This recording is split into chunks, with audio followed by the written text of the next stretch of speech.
জানিয়ে শেষ করছি। বৃহস্পতিবার রাষ্ট্রপতি মোহাম্মদ শাহাবুদ্দিনের সঙ্গে সাক্ষাৎ করেন প্রধান বিচারপতি ডক্টর সৈয়দ রেফায়েত আহমেদ। এ সময় রাষ্ট্রপতি বলেন, পৃথক সুপ্রিম কোর্ট সচিবালয় প্রতিষ্ঠা বিচার বিভাগীয় ইতিহাসে একটি উল্লেখযোগ্য অর্জন। এর জন্য প্রধান বিচারপতিকে ধন্যবাদ জানান তিনি। এ সময় রাষ্ট্রপতির সহযোগিতার জন্য কৃতজ্ঞতা জানান প্রধান বিচারপতি। বাংলাদেশ সুপ্রিম কোর্ট দিবস উপলক্ষে আয়োজিত এক আলোচনা সভায় প্রধান বিচারপতি ডক্টর সৈয়দ রেফাত আহমেদ বলেন, স্বচ্ছতা ও জবাবদিহিতার মাধ্যমে বিচার বিভাগকে জনগণের কাছে আরও নির্ভরযোগ্য করে তুলতে হবে।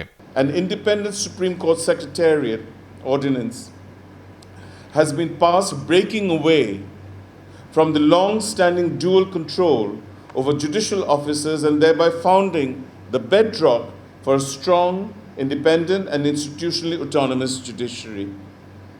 These developments represent significant milestones in shaping both an independent and accountable judiciary committed to the pursuit of justice in the form of liberal constitutionalism.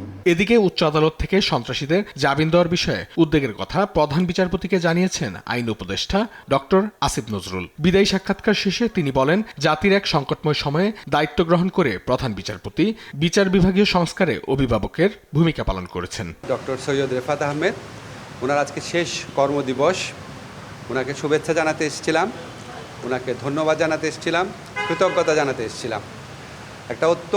জাতির একটা অত্যন্ত সন্ধিক্ষণে উনি প্রধান বিচারপতির দায়িত্ব নিয়েছেন। উনি আমাদের জুলাই যে গণ অভ্যুত্থান আছে সেটার যে প্রত্যাশা সেটা পূরণ করার জন্য বিচার বিভাগীয় যে সংস্কারগুলো ছিল সেই সংস্কারগুলোর ক্ষেত্রে অভিভাবকের ভূমিকা পালন করেছেন।